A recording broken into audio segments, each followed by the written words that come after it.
گەلی گوهدارên هێژا و دەلال ئەv هەلبەستە گوێن هاوەری خوێندن لەسەر شێخێ شەهیدە مەعشووقی خزنەوی.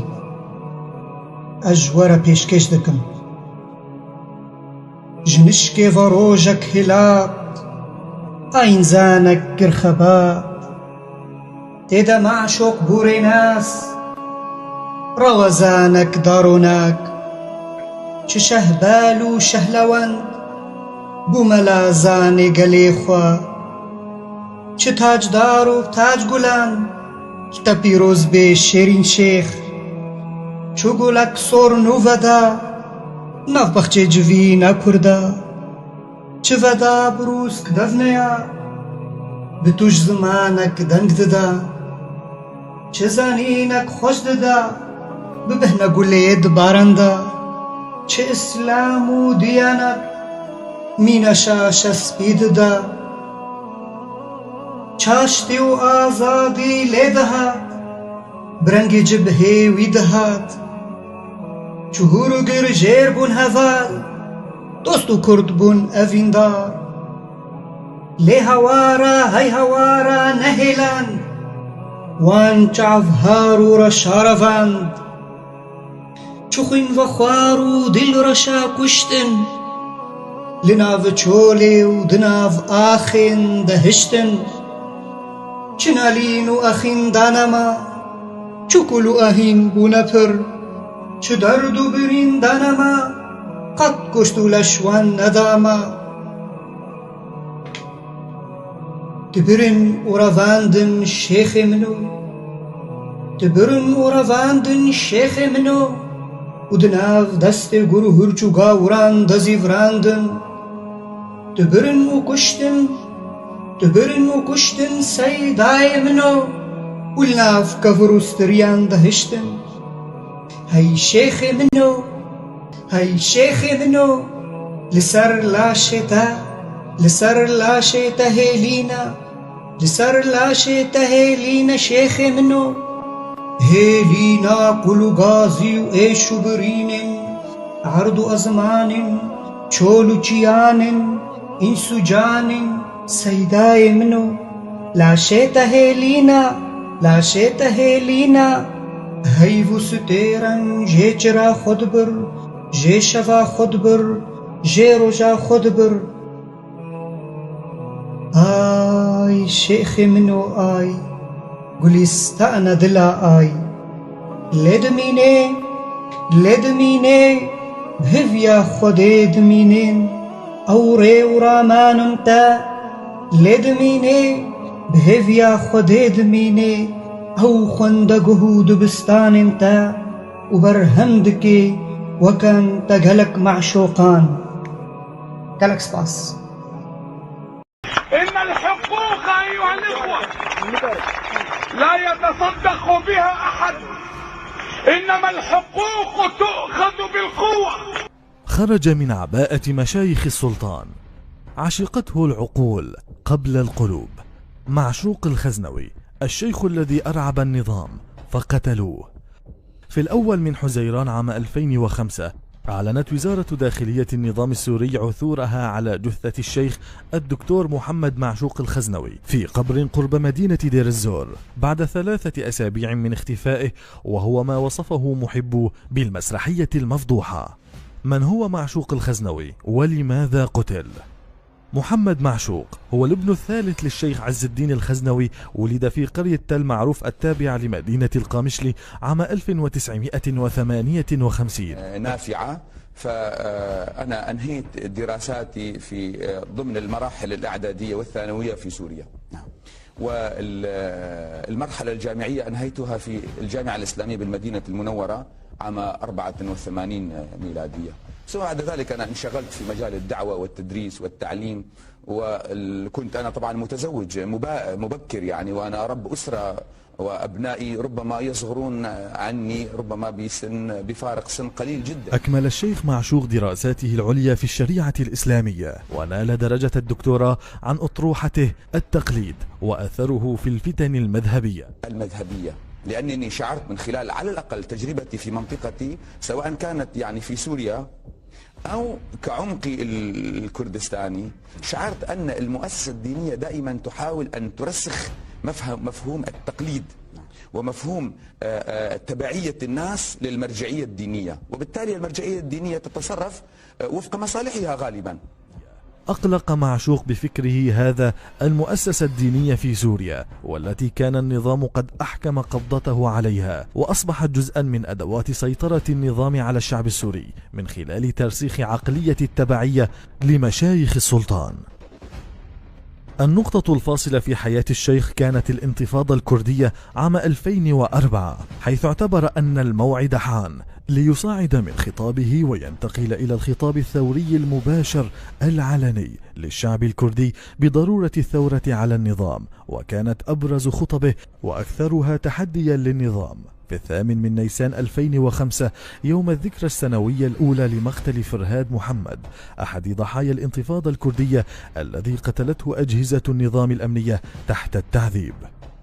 إن الحقوق أيها الإخوة لا يتصدق بها أحد، إنما الحقوق تؤخذ بالقوة. في 4 أيار ألقى الشيخ خطبته الأخيرة، والتي طالب فيها النظام بعدم حرمان الأكراد من حقهم في الجنسية السورية، جنسية بلادهم، والسماح لأطفالهم بالدراسة بلغتهم الأم اللغة الكردية. بعد الخطبة الأخيرة ب6 أيام اختطف الشيخ الخزنوي من قبل مجهولين في مقر إقامته في دمشق ضمن مركز الدراسات الإسلامية عند ساحة الميسات بجانب وزارة الأوقاف، والذي كان فيه الخزنوي حاضرا ونائبا لرئيس المركز. بعد اختفاء الشيخ خرجت مظاهرات في مدينتي القامشلي ودمشق، واتهم المتظاهرون أجهزة النظام الأمنية باختطافه وطالبوا بالإفراج عنه، كما أدانت منظمات حقوقية عالمية وأحزاب سياسية كردية وعربية الاختفاء القسري للشيخ وطالبت بالإفراج الفوري عنه. لم يعترف النظام بمسؤوليته عن الخطف، واعتقل عددا من المتظاهرين وطارد أنصار معشوق في 30 أيار من دوار المحافظة في دمشق إلى ساحة باب توما، حيث فرق المظاهرة بالقوة. في الأول من حزيران 2005 يعلن مصدر مسؤول في وزارة داخلية النظام أن قوى الأمن ألقت القبض على عصابة مؤلفة من 5 أشخاص قاموا باختطاف الشيخ معشوق الخزنوي من مدينة دمشق بعد تخديره، ونقلوه إلى حلب ثم قتلوه ودفنوا جثته في مدينة دير الزور. لم تقنع الرواية الرسمية الحاضنة الشعبية للشيخ، خاصة أن أحد الضباط قدم نفسه على أنه ضابط في القصر الجمهوري يوم مظاهرة دمشق، وتحدث إلى الشيخين مراد ومرشد نجلي الشيخ معشوق وقال إن الشيخ بخير وسوف تسمعون أخبارا طيبة عنه، اذهبوا إلى بيوتكم ولا تتجمعوا. لتأتي شهادة أحد الأطباء أنه شاهد الشيخ معشوق في مشفى تشرين العسكري، وقد أدخل المشفى بإضبارة معتقل وهو في حالة صحية جسدية سيئة نتيجة تعرضه للتعذيب، وغادر المشفى رغم حالته السيئة وهو على قيد الحياة. لم يكتف النظام باختطاف معشوق وتصفيته، بل أراد أن يخلق فتنة عرقية ومناطقية في دير الزور والقامشلي بعد عام من الانتفاضة الكردية التي استعمل فيها النظام بعض العشائر في دير الزور لقمع الانتفاضة. استدعى الأمن الجنائي في دير الزور مراد ومرشد نجلي الشيخ في 31 من أيار ليتم نقلهما صباح اليوم التالي إلى دير الزور، حيث وجدا جثمان والدهما بقرب أحد القبور، وتم إبلاغهما أن الجثمان كان داخل القبر دون أن يكون متسخا أو عليه علامات تشير إلى أنه كان داخل القبر، على عكس الرواية الرسمية للنظام. خرجت مدينة القامشلي لاستقبال جثمان الشيخ معشوق بمئات الألوف من أبنائها الغاضبين لاغتياله لتكون أكثر تظاهرة في تاريخ المدينة، وتم دفن الجثمان في مقبرة قدور بيك، والتي سيطر عليها بعد سنوات تنظيم داعش الذي دمر قبر الشيخ وباقي قبور الخزنوية. لم تتوقف مسرحية النظام عند تصريح وزارة الداخلية، بل عرض على تلفزيونه الرسمي ما أسماه اعترافات المجموعة التي خطفت الشيخ وقتلت، وتم استدعاء نجليه إلى دمشق وطلب منهما الادعاء ضد أفراد المجموعة، لكن نجله الشيخ مرشد طالب برفع القضية ضد ماهر الأسد وقال إنه يمتلك أدلة تدينه، وهو ما رفضه قاضي التحقيق، وأبلغه أنه يستطيع الادعاء ضد الثلاثة الذين ظهروا على التلفزيون فقط، وهو ما رفضه نجلاء الشيخ. بعد عامين على اغتياله نظمت مجموعة من الأحزاب الكردية مظاهرة في القامشلي إحياء لذكراه السنوية، وفضتها القوات الأمنية بالعنف واعتقلت العشرات من المتظاهرين بينهم 10 أطفال. غير الشيخ معشوق الخزنوي قواعد اللعبة التي كان يمارسها النظام بجعل المؤسسة الدينية أحد أذرعه التي يعتمد عليها في السيطرة على الشعب، فجمع معشوق بخطابه الثوري الملهم قلوب الناس وعقولهم حوله، فشكل أحد أكبر الأخطار التي يخشى منها النظام، ودفع حياته ثمنا للرسالة التي طالما آمن بها، وهي أفضل الجهاد كلمة حق عند سلطان جائر.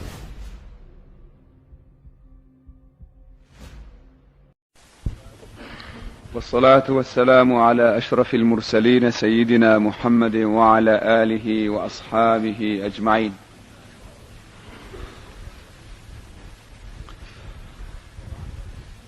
وبعد، مفطرنا الجديد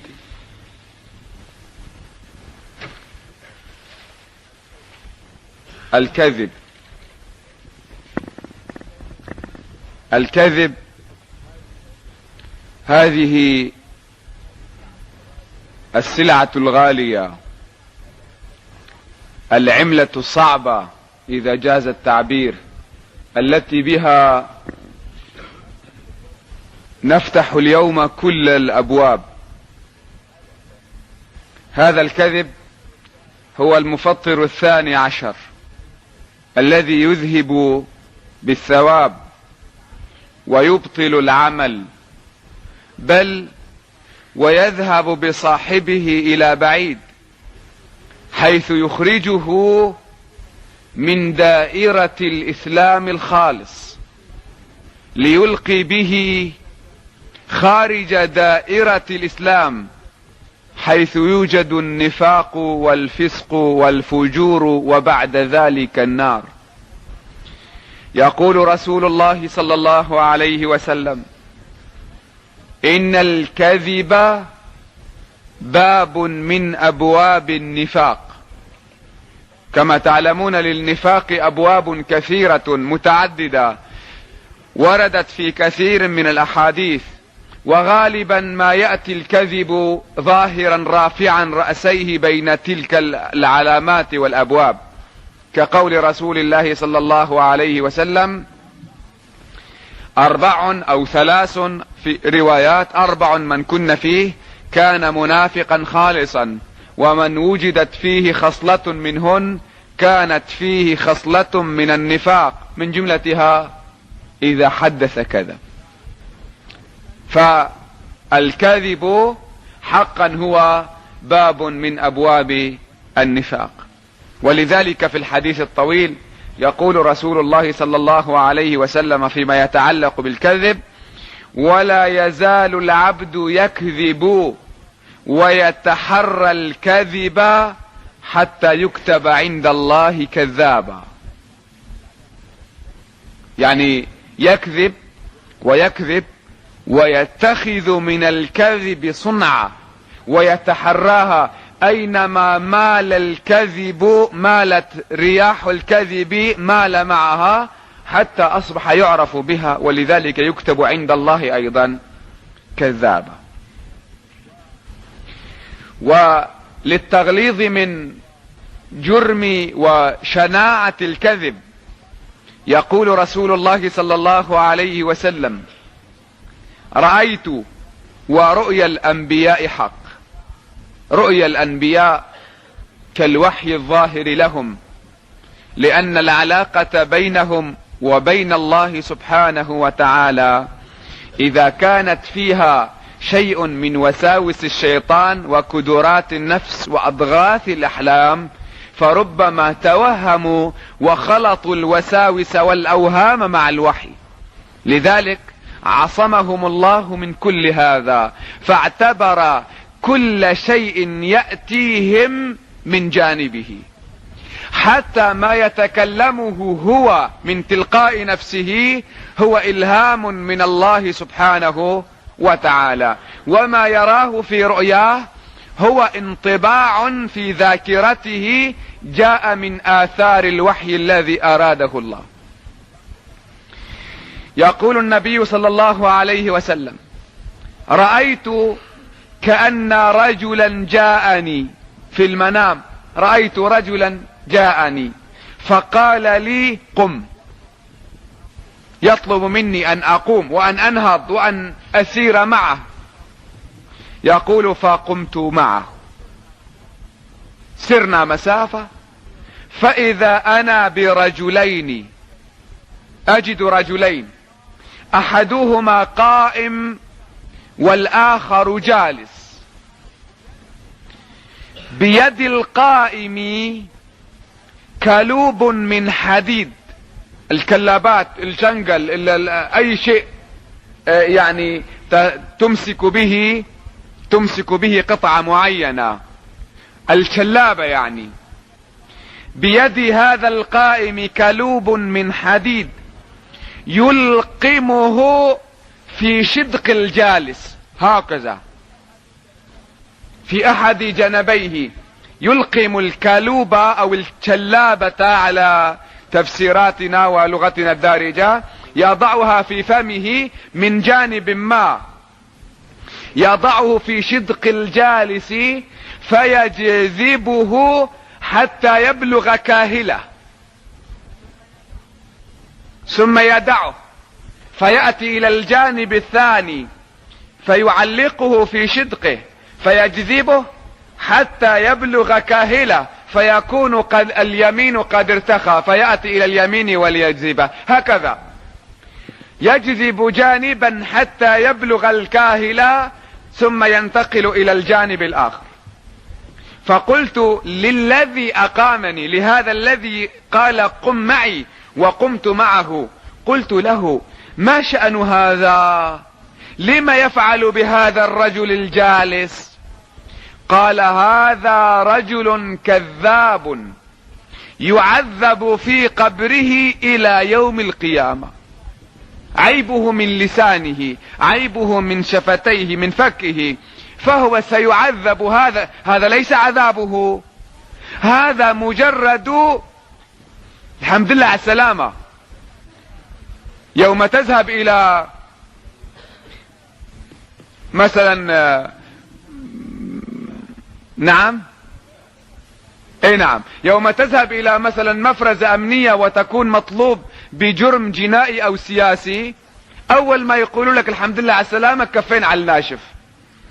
هذا لسه بمثابة الكفين على الناشف، لسه باقي قدامك الدولاب والكهرباء والأشياء الأخرى لسه باقية. بعد الحساب سنقيمك ونحاكمك ونكتب لك جدولا خاصا صباح مساء تعذب عذابا معينا. أما الآن فمجرد تنبيه كما قلنا الحمد لله على السلامة، شلاب من اليمين ثم شلاب من اليسار، وهكذا نظل نبدل الجنب بالجنب حتى تقوم الساعة، لأنه رجل كذاب. ويروى عن عبد الله بن عمر رضي الله عنه، وهو من كبار فقهاء الصحابة، نعم هو صغير العمر، ليس من جيل عمر وأبي بكر وغيرهم، لكنه من العبادلة، عبد الله بن عمر وعبد الله بن مسعود وعبد الله بن عباس وعبد الله بن عمرو بن العاص، كل هؤلاء كانوا من كبار الفقهاء في عهد الصحابة، التلاميذ الصغار الذين نشأوا في بداية الوحي وتلقوا وقلوبهم صافية، تلقوا الإسلام فانغرس في قلبهم وفي فكرهم وفي ذهنهم فصار جزءا من كيانهم. يقول عبد الله بن عمر رضي الله عنه: قال رسول الله صلى الله عليه وسلم: إن العبد ليكذب الكذبة فيتباعد عنه الملك مسيرة ميل من نتن ما جاء به. يعني حين يكذب الإنسان، أنتم تعلمون حين يكون الإنسان مريضا يخرج رائحة كريهة من فمه. وربما تكون هناك بؤر أخرى في جسم الإنسان تنبعث منها بعض الروائح، لعلكم تجدون في أنفسكم مشقة كثيرة يوم تجاورون مثل هذا الإنسان. لذلك قال رسول الله صلى الله عليه وسلم: من أكل من هذين الثوم والبصل فلا يحضر مصلانا، يعني خلي يبتعد عن المساجد حتى لا يؤذي الآخرين. فكما أنتم تفرون وتبتعدون عمن تنبعث منه الرائحة الكريهة، الرجل حين يكذب تنبعث منه رائحة كريهة. الملك الموكل بحفظه لا الملك الموكل برقابته. لا تظن، بعض الناس يقولون إذا كانت الملائكة لا تدخل بيتا فيه كلب أو صورة، إذن فليكن في بيتنا صورة حتى لا يأتي الرقيب وعتيد يسجل علينا. لا، هؤلاء يسجل عليك عن بعد، يلتقطون بدون أن يكونوا معك، لكن أنت بحاجة إلى ملائكة يحمونك من بين يديك ومن خلفك، له معقبات من بين يديه ومن خلفه يحمونه من أمر الله، أي يحمونه بأمر. هنا من بمعنى الباء في عند غالب المفسرين، يحمونه لا من تلقاء أنفسهم ولا دفعا للقدر، إنما يحمونه بأمر الله. هؤلاء الملائكة الموكلون بحفظك والموكلون برعايتك يفرون منك يوم تكذب مسافة ميل من نتن ما خرج منك ومن بعث منك. إذن للعيوب الباطنية وللذنوب رائحة ربما أنتم لا تعلمونها ولا تميزونها، لكن أرباب القلوب قد يميزوا، ومن جملتهم الملائكة، فهم يلتقطون ما لا تلتقطون. كما يقول الشاعر: قلوب العارفين لها عيون ترى ما لا يرى للناظرين. إذا كانت قلوبهم ترى ما لا يرى للناظرين، ربما أنوفهم تشم ما لا يشمه الآخرون. لكن أكثر أهل الله يعطيهم الله الصبر، حين تدخل عليهم يشمون منك رائحة كريهة من كذبك ومن سرقتك ومن حقدك ومن حسدك ومن ريائك ومن نفاقك ومن نظرك ومن زناك ومن غير ذلك. لكن باعتبار أنه مكلف بدعوة الخلق إلى الله وأنهم على قدم رسول الله صلى الله عليه وسلم، فهم يتحملون عباد الله. وأنتم تعلمون إذا كان هناك رجل محسوبا على محبوبك تتقرب إليه حتى لو كان قليل العقل، حتى لو كان متسخ الظاهر، لأنه من جماعة محبوبك. فالرجل الصالح صحيح أنه يشم رائحة كريهة، لكنه يتحملك نظرا لأنك عبد من عباد الله، وقليلا ما يظهر منهم شيء، كما ظهر من سيدنا عثمان رضي الله عنه حين دخل عليه أبو هريرة رضي الله عنه وهو في الشارع، التقى بامرأة اختطفت المرأة من أبي هريرة نظرة، يعني سيدنا أبو هريرة نظر إليها نظرة ربما كانت لها يعني معنى، ليست هي النظرة العابرة، ربما نظر إليها نظرة فيها شوب شهوة. وهم ليسوا معصومين، ليسوا ملائكة، هم بشر يخطئون ولكنهم سريعوا التوبة. دخل بعد نظرته على سيدنا عثمان فقال له سيدنا عثمان: أيدخل علي أحدكم وعليه آثار الزنا؟ أيدخل علي أحدكم وعليه آثار الزنا؟ هذا يعني أن المرتبطين بالله سبحانه وتعالى والذين يحتمون بقلوبهم ويبتعدون نوعا ما عن هذه المادة، عن هذا القالب، يمكنهم أن يشموا ما لا تشم. ولذلك الملائكة تشم رائحة الكذب فتبتعد عنك مسافة ميل. وإذا علمتم أن هذه هي فظاعة الكذب، فمن العار أيها الإخوة، من العار أن نجد أناسا في الشارع، في السوق، في المعاملة، في المتجر، في المدرسة، يقولون سبحان الله المسلمين كذابين، يا أخي هذا النصراني شقد صادق، شقد. أي عار يأتي إلينا يوم نجد الناس يمدحون غير المسلمين بالصدق وهم صادقون. حقيقة لا يمكننا أن نرتكب مغالطة وأن نخرج من واقعنا. الناس صادقون، نعم كاذبون مع معتقدهم، كاذبون مع فطرتهم، لكن في تعاملهم مع الناس يريدون أن يظهروا هذا الدين الباطل بمظهر الدين الحق. ألا ترى أنه أثر في سلوكنا حتى جعلنا صادقين في تعاملنا؟ دينهم أسود لكنهم يعطون صورة بيضاء لهذا الدين. ديننا أبيض غير أننا نعطي صورة سوداء لهذا الدين، بحيث أننا ندعو الناس بأقوالنا إلى هذا الدين وننفرهم عن ديننا بأفعالنا. من العار أن نجد غير المسلمين يوصفون بالصدق بينما نجد المسلمين يوصفون بالكذب والمراوغة والخيانة والخداع والغش وغير ذلك مما يشتهر بها المسلمون. والعار علما أن رسول الله صلى الله عليه وسلم سئل فيما يرويه عبد الله بن جراد رضي الله عنه يقول: قلت يا رسول الله، أو سألت رسول الله صلى الله عليه وسلم فقلت: هل يزني المؤمن؟ قال: قد يكون ذلك. من الممكن حتى وهو مؤمن قد يزني، ينزلق، يعني الشيطان يغويه، شهوته تغلبه. فقلت له: يا رسول الله، طبعا هناك روايات أخرى سؤال عن السرقة أيضا، هل يسرق المؤمن؟ قال: قد يكون منه ذلك. في هذه الرواية ليست هناك رواية السرقة. يقول: قلت يا رسول الله، هل يكذب المؤمن؟ سألتك هل يزني؟ قلت قد يكون منه ذلك، ربما. فالمؤمن ليس معصوما عن الزنا.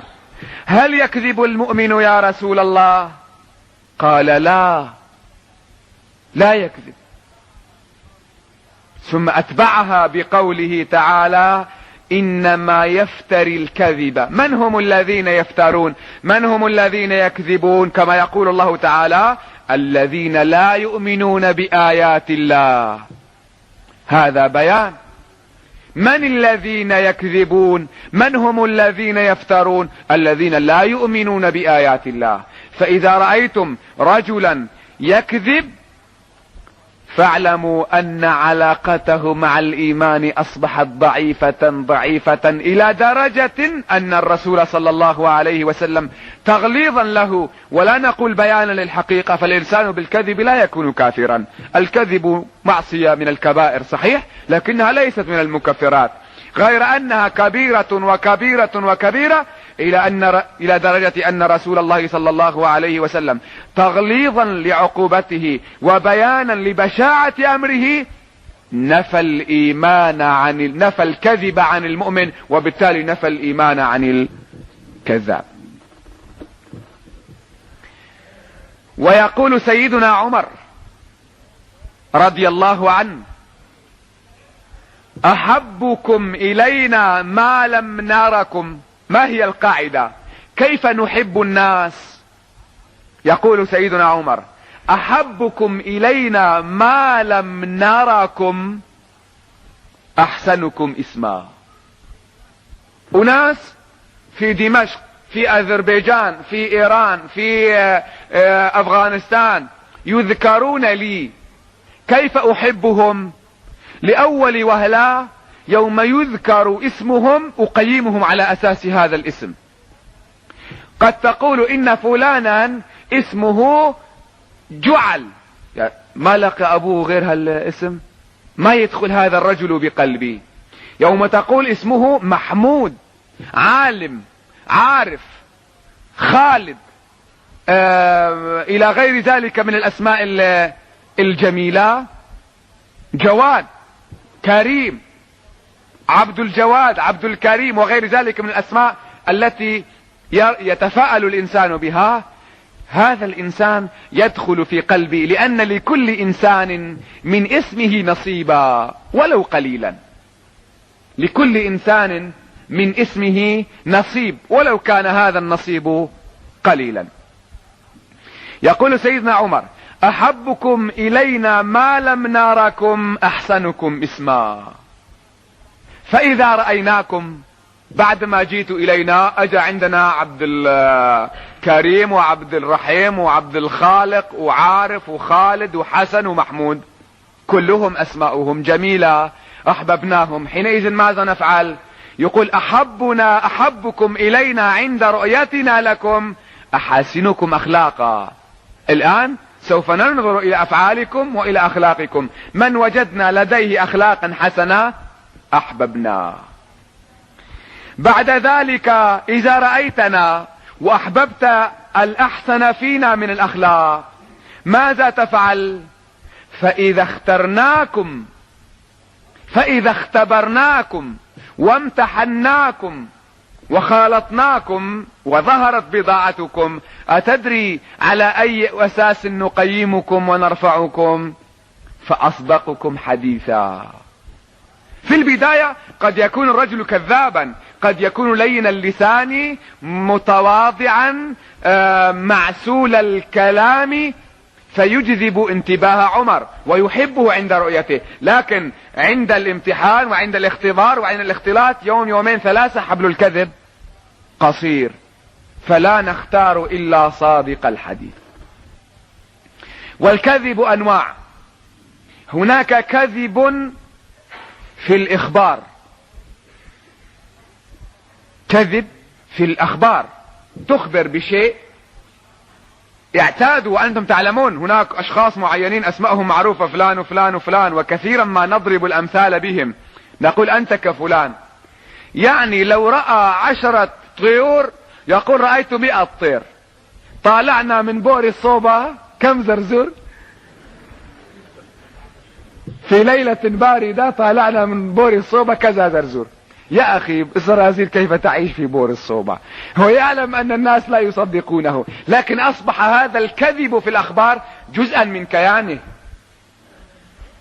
ولذلك يروى ان رجلا كان يكذب ويخدع الحاضرين، لكنه كان رجلا ربما ذكيا وعاقلا يهندس الخبر دائما ويجعله في قالب يصدقه الناس، فرأى اخوه ان يقلده وقال: ان اخي رجل كذاب، غير انه يهيمن على الجلسة كلها، اذا حضر في المسجد الكلام له، اذا حضر في الربعة الكلام له، في المدرسة هو دائما يهيمن على الجلسة، انا ايضا سأقلده.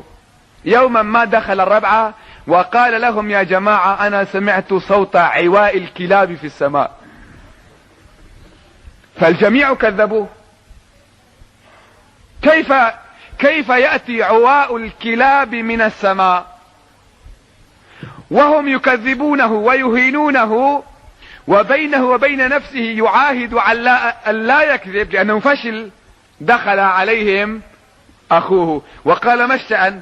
قال: انظر إلى أخيك، إنه رجل كذاب حيشاك، يعني أنت رجل صادق، ولكن هذا خرب سمعتك، يقول إنه سمع عواء الكلاب في السماء.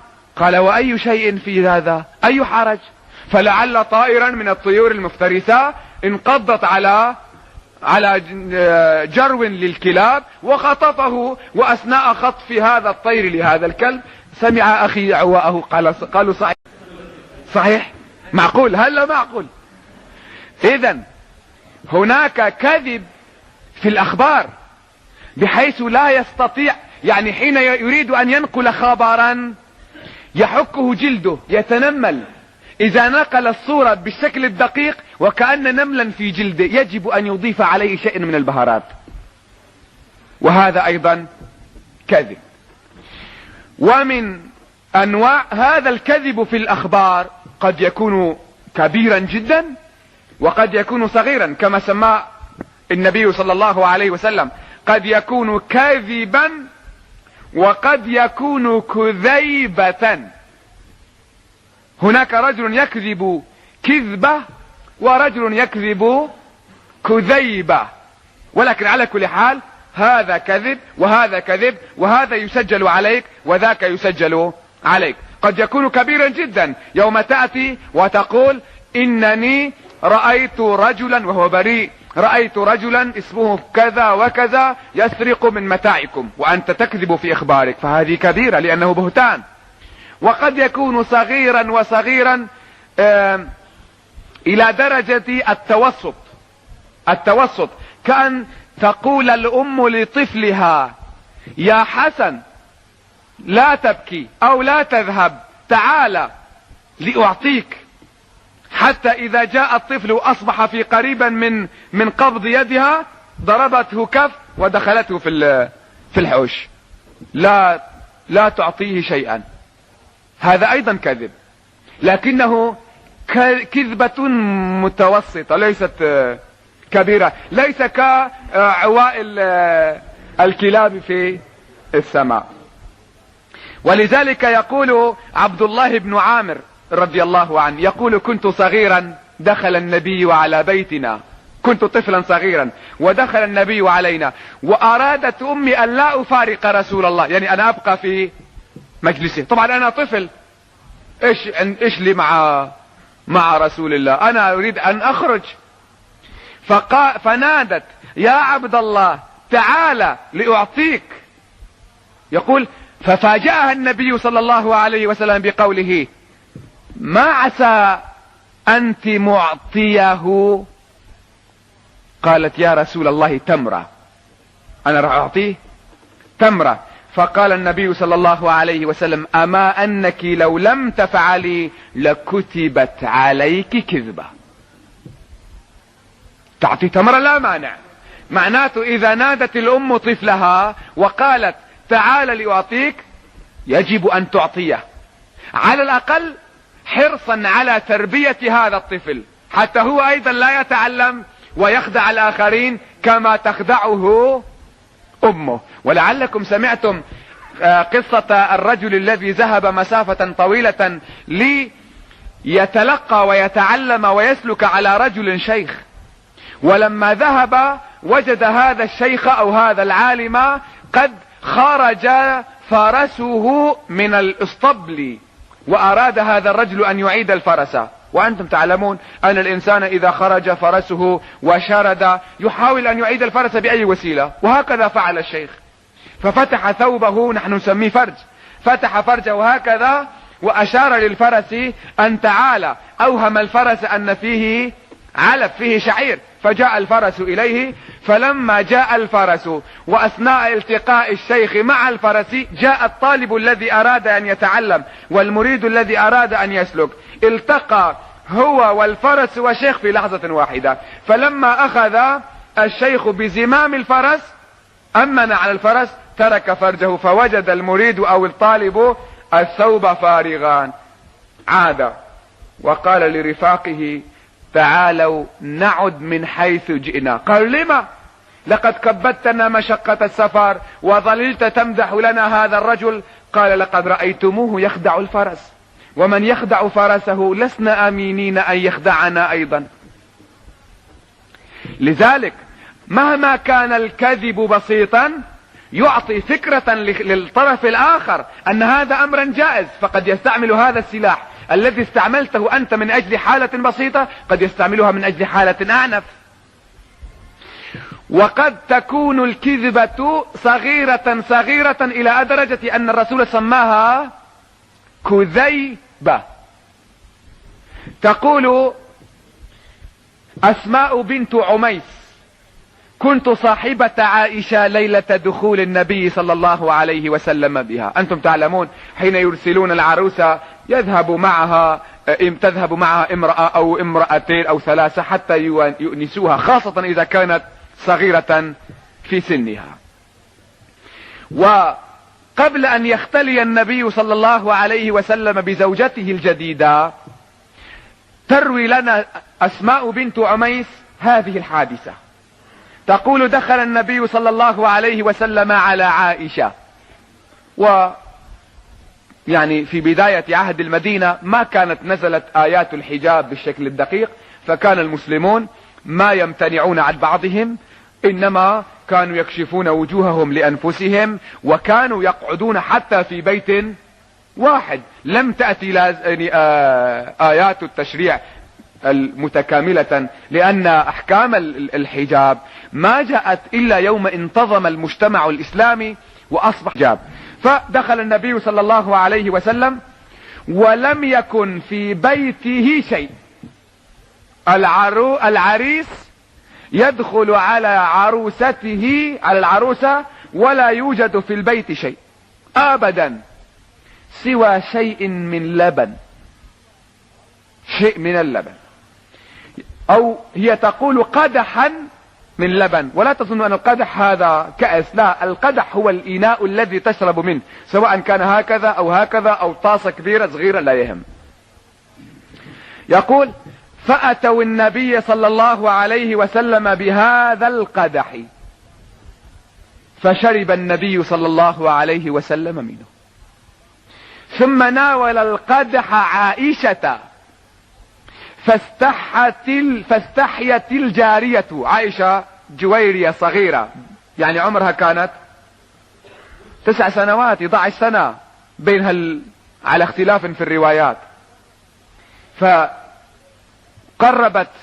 قرب النبي اللبن لها فاستحيت، فقلت، هي تقول المرشدة رفيقتها تقول لا تردي يد رسول الله صلى الله عليه وسلم، فشربت. ثم ناولتنا القدح، يعني حتى نشرب، فقلنا لها لا نشتهي، لا نشتهي، هذه هي الكذيبة، لا نشتهي. فقال النبي صلى الله عليه وسلم لا تجمعن، يقول لنا للنسوة لا تجمعن جوعا وكذبا، يعني لا تجمعوا المصيبتين على بعضهم. انتوا جائعين لما تكذبون؟ لا تجمعوا جوعا وكذبا. فقلت، اسماء تقول قلت يا رسول الله ان قالت احدانا لشيء تشتهيه لا اشتهيه ايعد ذلك كذبا؟ قال النبي عليه الصلاة والسلام ان الكذب لا يكتب كذبا حتى تكتب الكذيبة كذيبة. كل شيء يكتب، الكذب يكتب، فاذا كان كذبة يكتب كذبة، مضاعفة للتربيع للتكعيب يكتبوها للتكعيب، صغيرة كذيبة كذيبة، حسب الحالة التي انت فيها. هذا الكذب في الاخبار. وهناك الكذب في الوعد، وهو من علامات النفاق المزدوجة.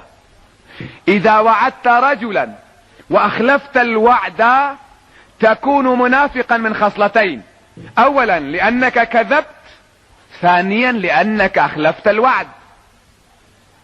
ولكن لا تظنوا ان اخلاف الوعد او الكذب الذي هو مزدوج والذي هو خصلتين من خصال النفاق، لا تظنوا انها هي الحالة التي يقرض الواحد منا 10 ليرات لرجل الى شهر، فيأتي الشهر ولا يتمكن من الدفع فيخلف وعده معك. لا، ليس هذا. انما اخلاف الوعد هو ان توعد رجلا وانت تضمر الاخلاف. يأتي رجل ويقول نحن بحاجة الى 1000 ليرة خلال اسبوع راح نجيب لك. هو يعلم انه بعد شهرين كمان ما عنده 1000 ليرة، لا عنده ولا عند ابوه، ولكن اذا قال له بعد شهرين نجيب لك ما راح يعطيه. يقول له انا رايح على حسكة وجاي اجيب لك 1000 ليرة، ويروح بوجهه، هذا وجه الضيف ما عاد يجي. هذا هو اخلاف الوعد. اما لو انك استقرضت من رجل مالا الى رأس الشهر وانت تستلم راتبك في العادة في رأس الشهر، وطرأت امور، امين الصندوق غير موجود، حصلت قوانين تبدلت، تغير نظام الرواتب، اخروا راتبك لمدة اسبوع، وما تمكنت من دفع هذا القرض لمن وعدته، انت حينئذ لست مخلفا للوعد، وانما انت تدخل تحت قوله صلى الله عليه وسلم: ليس الخلف ان يعد احدكم وهو ينوي الدفع، انما الخلف ان يعد الرجل وهو ينوي المماطلة. الكذب من الدرجة الثالثة الكذب في اليمين، ان تكذب في حلفك، تقول والله رأيت زيدا، هل أصادق أنت رأيت زيدا وهو يحرق البيدر؟ قال نعم. احلف. قال والله رأيته وهو كاذب. هذا من أبشع أنواع الكذب، وهو اليمين الغموس الذي قربه النبي صلى الله عليه وسلم إلى درجة الشرك بالله عز وجل. وإذا كان فيه اقتطاع مال امرئ مسلم استحق بهذا اليمين غضب الله عز وجل، كما يقول رسول الله صلى الله عليه وسلم: من حلف على يمين ليقتطع بها مال امرئ مسلم بغير حق لقي الله عز وجل وهو عليه غضبان. ولذلك يقول النبي صلى الله عليه وسلم: التجار فجار، التجار فجار. طبعا كثيرون منا تجار، ولكن هذا كلام رسول الله صلى الله عليه وسلم. يقول النبي: التجار فجار. وفي رواية: إن التجار هم الفجار، وفيه شيء من التأكيد الزائد لأن ضمير الفصل فيه نوع حصر. إن التجار هم الفجار، وكأنه يقول هم لا غيرهم، فيه زيادة تعنيف. قالوا: يا رسول الله، أليس الله قد أحل لنا البيع؟ كيف تقول التجار فجار؟ ألم يحل الله لنا البيع؟ قال: نعم، ولكنهم يحلفون فيأثمون ويحدثون فيكذبون. إذا كان التاجر يروج بضاعته بالحديث الكاذب، رأس ماله 10 ليرات، يقول رأس ماله علينا بالله وكيل ب15 ليرة، ومالك علي يمين، ويطج 10 ايمان ورا بعضهم، ومالك علي يمين. طيب مالي عليك يمين، ليش تحلف يا اخي؟ اذا اي التجار هو من الفجار؟ الذي يحدثه وهو يكذب، والذي يحلفه وهو آثم في يمينه. ويقول رسول الله صلى الله عليه وسلم: إن من أبشع الخيانة أن تحدث الرجل بحديث أنت له كاذب وهو لك مصدق. أنت له كاذب وهو لك مصدق. هو يصدقك، هو يأمن عليك ويظنك صادقا وأنت تكذب عليه. على كل حال بحث الكذب طويل، نكتفي بهذا المقدار، غير أننا نقول قد يحتاج الإنسان إلى الكذب ويضطر إلى الكذب. لذلك قالوا: من حق الإنسان المسلم أن يرتكب بعض المحظورات، وهذه قاعدة عامة قلناها في غير باب الكذب، حتى قلنا في غير الآفات، هو في الكذب حتى وفي الأمور الأخرى. إذا عرفت أنك ستتضرر من حقك أن تتجاوز بعض القوانين.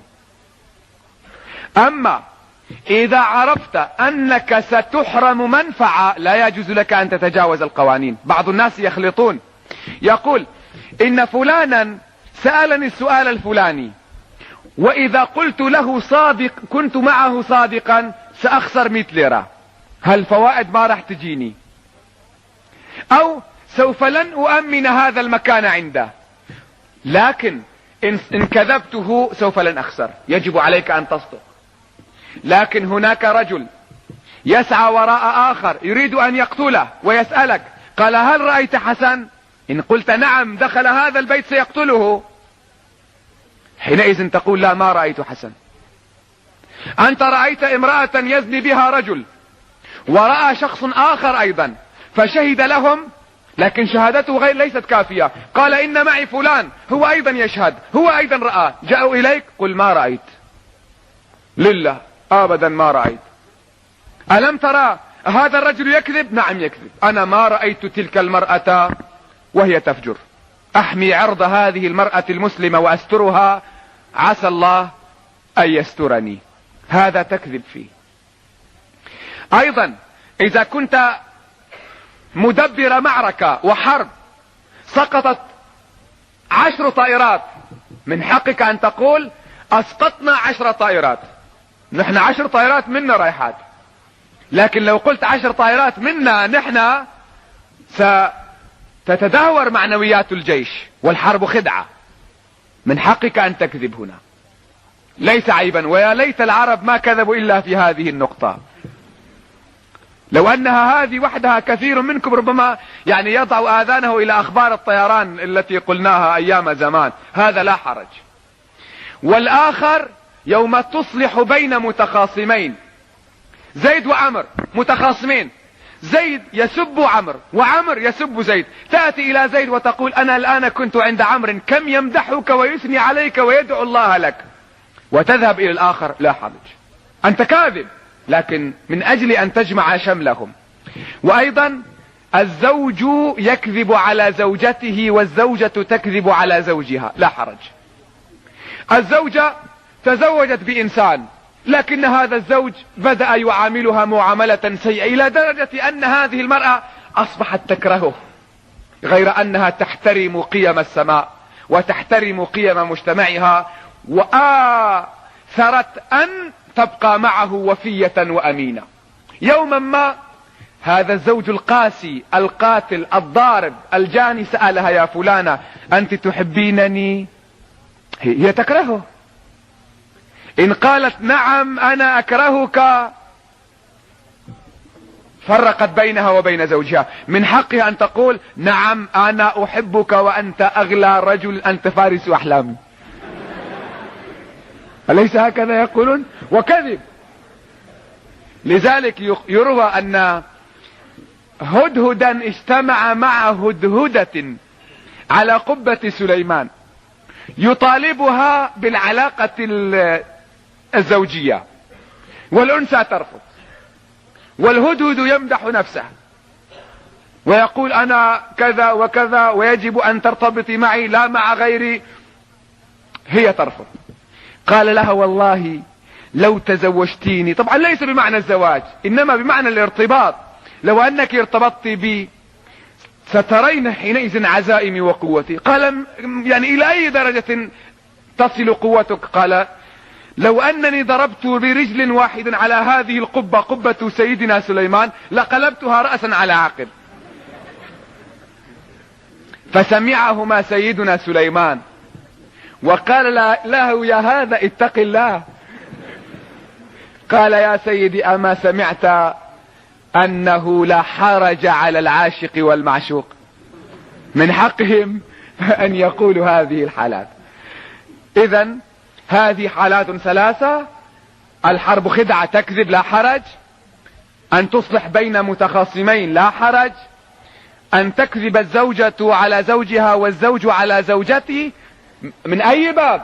من باب ما ينمي الحب بينهما، لا أن تقول الزوج يقول للزوجة أين كنت؟ هي ذاهبة إلى بيت الجيران، خلاف حقيقة ما في القلب، خلاف عواطفها، تظهر له خلاف ما تبطن من أجل أن تنمي العلاقة. لعلها بهذا العمل تغير ما عليه الزوج، فإذا تغير الزوج لعل الكراهية تنقلب من جديد إلى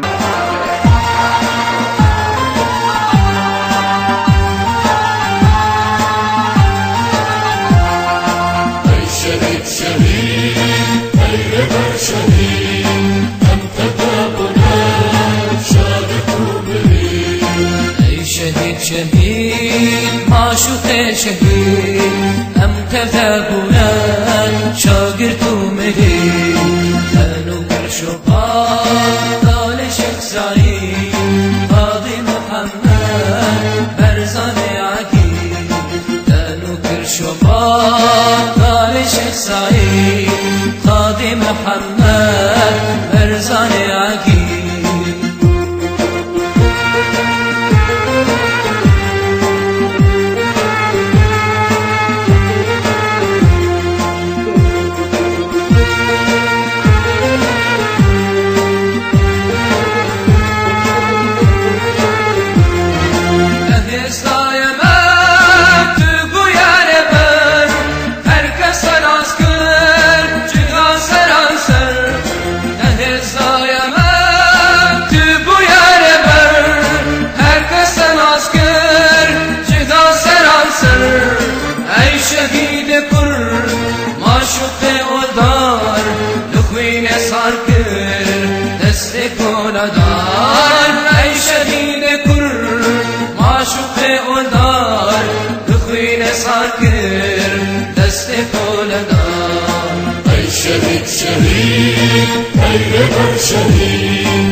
الشطار قال شيخ سعيد قاضي محمد برزان عقيل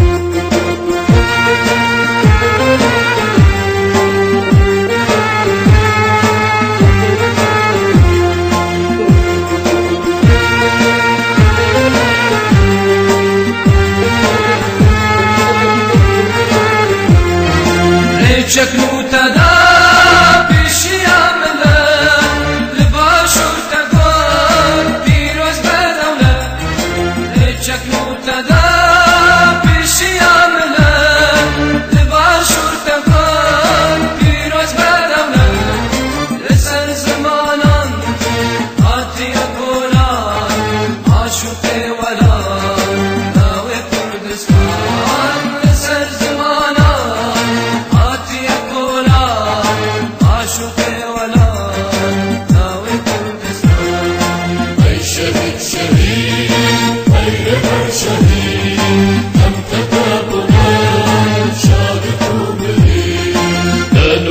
شطار قال شيخ سعيد قاضي محمد برزان عقيل